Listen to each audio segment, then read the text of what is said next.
everyone, this is Nikki Sun, and I'm so excited to finally be back at Cine Central talking with the two ladies that are responsible for putting on the workshop behind us. Sharra, Gretchen, how are you both today? We're doing amazing. As you can see, we're full in progress, and everyone seems really happy. How are you feeling right now? I feel great. We had a great turnout. We had more people sign up this morning.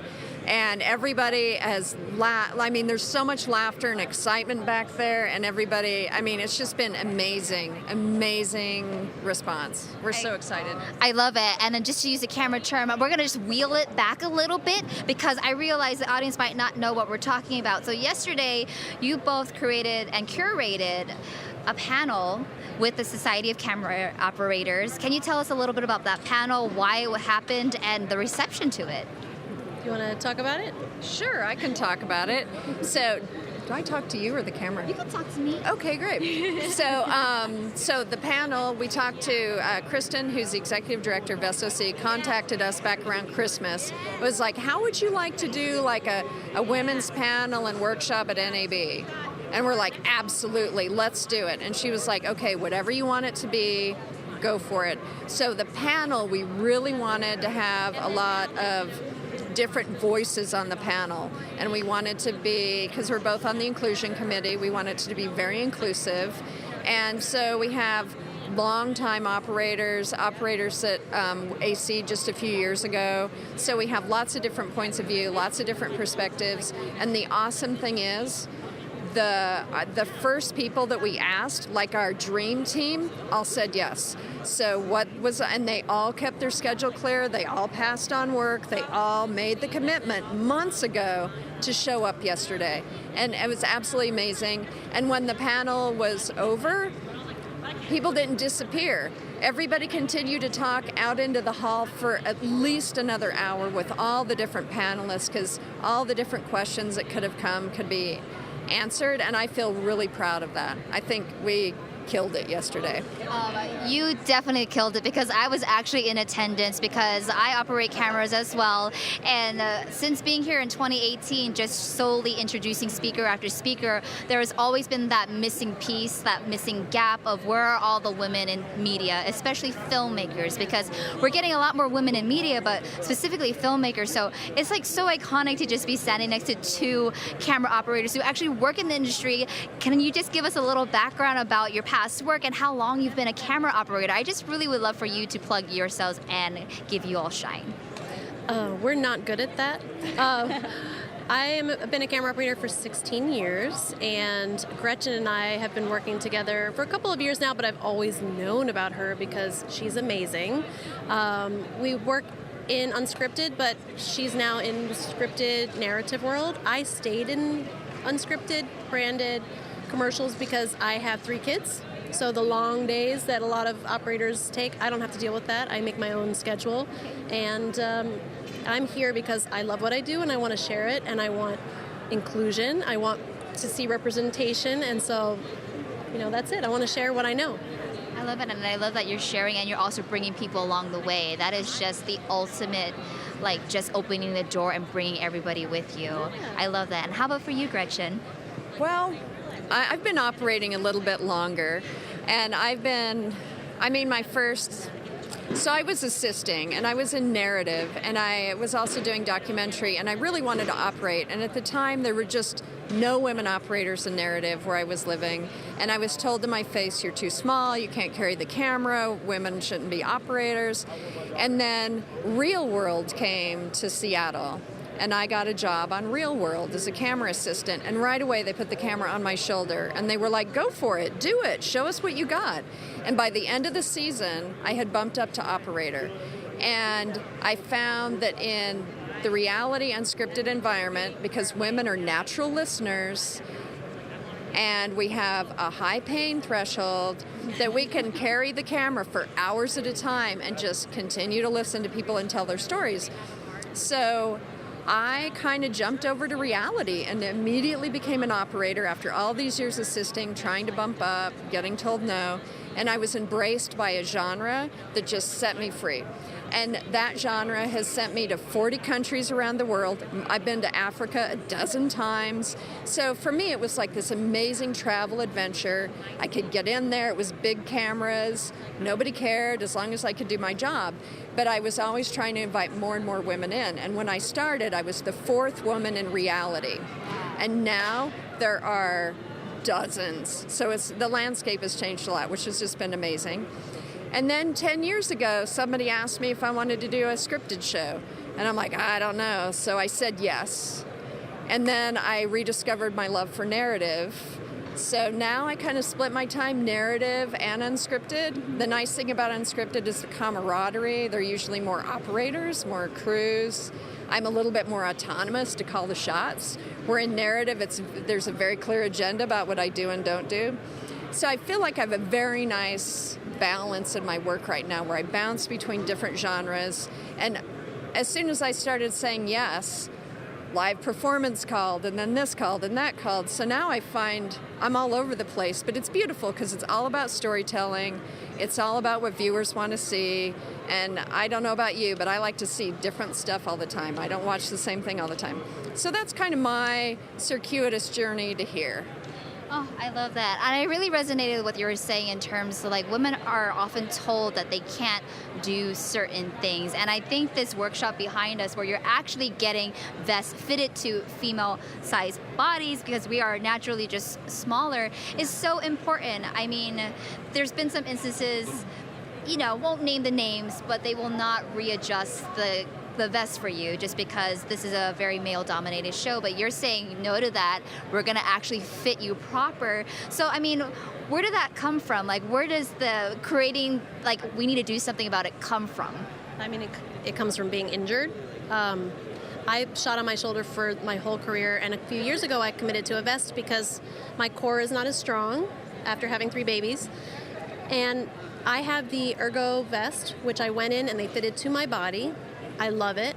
I actually tried to use a different kind of vest that was not fitted for me over the summer, and I've had a hip injury for more than 6 months from that vest. And so I was like, you know what? And this is actually because the rental house said, sorry, we only have mediums, or we only have this size. We don't have extra small. They don't make small. And I got that on 2 different shows, and the production didn't fight for me, and I didn't fight for myself. So we really wanted to give these attendees a base of what your body should feel like, and that's why Liz Cash is here. She's going to give that foundation. This is what your body should do.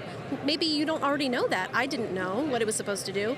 This is what the vest will feel like. You shouldn't be experiencing pain. And then we are so lucky to have Easy Rig and Ergo Rig both here, fully committed to making sure all the women and all the people who are present, actually, not everybody is a woman, fits in that vest and feels right so that their career can be elongated. Gosh, and I love that. So beyond that, because I know we're so excited because we're going to get to talk to Liz Cash and get an actual demonstration too. Oh, yes. But what else do we have going on here, either that already passed or is coming up today or tomorrow? Wow, so yesterday there was a crane and dolly workshop. And then today for us, we've got handheld backpedaling. We've got people right now on a dolly with a geared head and a long lens. We've got handheld, we've got Steadicam, we've got Ergo Rig, we've got Easy Rig. We have all the different ways to operate. We've got 4D. We've got the 4D, the Ronin 4D, which is so cool. So I got this chicken head. I mean, I'm doing this, but it doesn't do that. It stays solid while everything else rolls around. We've got Noto wheels to also practice your gear skills for, moving up. We have Sony Venice cameras with Fujinon zooms because we really wanted the people that came here to experience what it means at a professional level to have a camera on your shoulder and how to navigate that landscape, how to get it fit for you properly.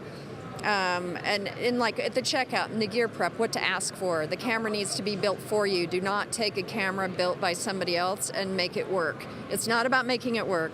It's about tricking the camera out for you so that you can execute the shot that you want. You can stay safe.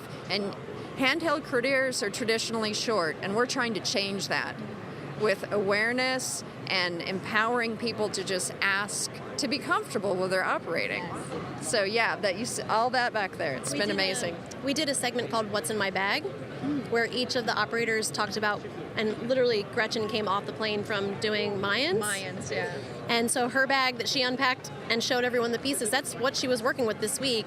And we got everyone to try the little pieces that make our life comfortable, because it's really about knowing that you are allowed to ask for what is going to make you feel good. And I want to take this moment to say some of our operators at the SOC have hidden disabilities.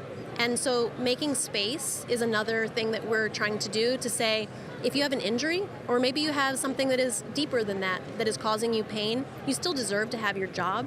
How can you be comfortable? How can we make you comfortable? How can you make yourself comfortable so you can get the job done? Because not everyone is out there performing with no pain. And not everybody will tell you that they're in pain. They're going to come to work. And so we also have to be aware of how to make space for each other so that we can continue to do our jobs. And so that's why we showed all the little pieces that work for me. I need special shoes, and I need that shoulder pad, and I need a hat every single day so my eyes are covered. It's what I need. She needs different things. So that was a segment we did, which was really fun. I love it. And I'm just going to ask the common question here, because for all those who are watching who are female camera operators who have not really felt included into this space, what would you say? How should they advocate for themselves? What's the best way to get in contact, or even just get started in this industry when it has been so male dominated? What would you advise them to check out first? Are there any workshops that you both are doing that they could join, or the Society of Camera Operators, and just any resources that you can give for the audience? I want to say quickly, but I'm sure Gretchen has something to say. We're not a union. We are an organization for professional camera operators and people who want to be, and even people who are adjacent. Maybe you are never going to be an operator, but you want to know how we do our jobs, so if you're directing. Or assisting. So the organization is just professionals who are coming together. We're all volunteers. Our whole board is volunteers. So you don't have to be somebody special or at a certain place in your career to join us. And our whole entire mission is about education and bringing people in, networking, moving you forward. That's what we're here for. That's it. Yeah. And we have many different levels of membership, from student to associate to active. And it's very affordable. And we have an online portal that any member, they don't have to be active, they can be associate or student, they all have access to the same training, the same information. We have an educational portal, and on that portal is such great things like, we did a class with AFI, 10 weeks, 30 hours, and you get to see it for free if you're an SOC member. Jeff Haley does all the Marvel movies. Amazing camera operator, did a 4-part series on the 4 different professional heads you will use, explaining everything. So it's all free knowledge of industry standard equipment. And that's all online. And then there are lots of panel discussions. We did one. It was a 4-part series, a transition from unscripted to scripted, because a lot of people come through documentary, reality, sports, and they want to transition to narrative. And it talks to operators and DPs that hire operators from unscripted, how to make that transition. That's all on the SOC portal. Then we do workshops. We do all this sort of thing. So it's, for me, when I wanted to make that solid transition to narrative and have really good skills, SOC was invaluable. Everybody's welcoming. They invited me in as a woman, or another organization was like, we don't know. So it's I think they're very empowering. So SOC is a definite first thing that people can do. And my kind of how I got where I was it's hard to get into camera because it's the sexy job. Everybody wants to do it. So I started in wardrobe, and then that led me to the set dressing department. And then that led me to props, which was my goal, because props is on set. So I did 2 months of props on X-Files on set. Every third day I would have lunch with the camera department. To make it known, camera was my goal. My next job was a camera intern with those people. So you have to make yourself known. Tell people the intentions whenever you meet camera people. You're in another department, whatever you can do to get on set, hang out with the camera team after hours, make your intentions known, ask the questions. they will be your allies, and maybe you'll get a job as a camera PA or a camera intern.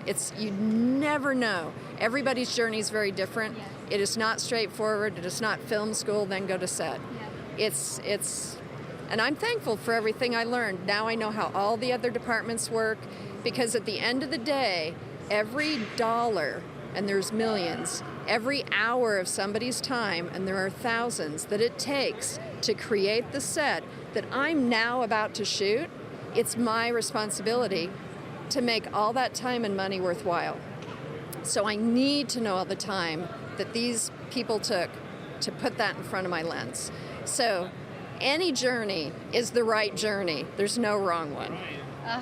Well, Gretchen, Sharra, it's truly been inspiring just talking to you both, and thank you for being so transparent of your journey, because I know it will help a lot of people watching that don't know where to start to actually start somewhere. And so I really appreciate you both for talking with me. I did hair, makeup, hey, you know props, what? We wardrobe. learned everything. Do you have a surprising fact that Gretchen doesn't know about you, maybe? Well, no, she knows. I did hair first in New York City. Hair, I makeup. learned that yesterday.